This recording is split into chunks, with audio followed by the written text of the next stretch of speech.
Sim. Então, para quem quiser entender mesmo de Bíblia, de Torá, tem que ler em hebraico. E uma das coisas que o pessoal mais fala, né, de Lúcifer. 99% não vai... Mas aí é que tá o esforço. Aí é que separa o joio do trigo. Uhum. Ah, eu quero ler em português. Tudo bem, você pode então fazer a sua interpretação, tá legal? Você quer acreditar em tudo que você lê ali de uma forma literal? Beleza. Só não empurra pros outros. Entendeu? Eu não sou nem contra a pessoa ler um livro de uma forma mais ignorante, porque às vezes ela não tem acesso ao conhecimento. Mas pelo menos saiba que não é a verdade única. Sim, né, E não tenta empurrar para os outros. Uhum. Porque é aí que o estrago acontece.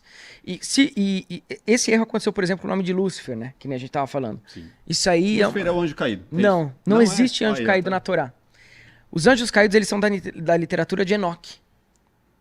Não existe anjo caído na Torá. Se você pegar a Torá hoje, a Bíblia, que os judeus leem lá em Jerusalém, né? E a parte da minha avó é judia, do leste europeu. Então, se você pegar a Torá, se você procurar Lúcifer ali, a única parte que aparece é no livro de Isaías, capítulo 14, versículo 22. Versículo 12, desculpa. O que está sendo dito ali? Eich napalta mishamaim, heilel ben shahar nigdatá laaretz rolei shalgoim. Resumindo.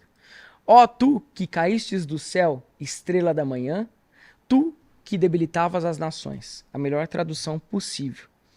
Por que Isaías está falando isso nesse capítulo 14 do livro de Isaías? Porque ele debilitava as nações. E por que ele caiu do céu? Ó estrela da manhã, ó filho da aurora. Outra tradução possível, né? Heilel ben Shahar. Lúcifer era chamado em hebraico. Heilel ben Shahar. Heilel, aquele que brilha. Ben, filho, Shahar, alvorada, alvorecer. Por que ele é chamado assim? Existiu uma guerra entre babilônicos e o povo judeu. Né? Babilônia levou os judeus cativos durante muito tempo. Quando o Ciro da Pérsia destrona o rei da Babilônia, que era Nabucodonosor, inclusive, os judeus podem voltar para suas terras. Então sempre houve essa rincha dos babilônicos com os judeus. Nessa passagem do livro de Isaías, é como se Isaías estivesse fazendo uma alegoria, uma figura de linguagem. É como se ele estivesse debochando do rei da Babilônia, que se achava tão grande e caiu. Né? Ó, tu, estrela da manhã, estrela da alva, filho da aurora, tu que debilitavas as nações, no entanto caístes por terra. Então, por que ele está comparando esse rei da Babilônia à estrela da alva, à estrela da manhã? Por conta do ciclo astrológico de Vênus. Os judeus aprenderam muito com os babilônicos. Entre os babilônicos, os astrólogos babilônicos, o planeta Vênus era chamado de estrela da manhã. Por quê? Porque antes do sol surgir, ele aparecia. Então, até hoje, se você pegar ali 4 horas da manhã, 3 horas da manhã, dependendo do lugar, você consegue ver Vênus a olho nu. Depois vem o Sol. Então, ela é a portadora da luz. É a estrela que porta a luz, porque ela aparece, depois vem o Sol, portadora da luz, estrela da manhã. Uhum. Depois que o Sol se punha, você ainda via Vênus por algum tempo no céu. Depois ela sumia. Depois o planeta Vênus sumia, você não conseguia mais ver a olho nu por conta do ciclo astrológico e o índice de refração. Então, de madrugada, você não via Vênus. Qual que era a alegoria deles? Foi expulsa do céu, caiu do céu. Não é digna de estar entre as outras estrelas, os outros deuses. Isaías conhecia esse mito astrológico dos babilônicos.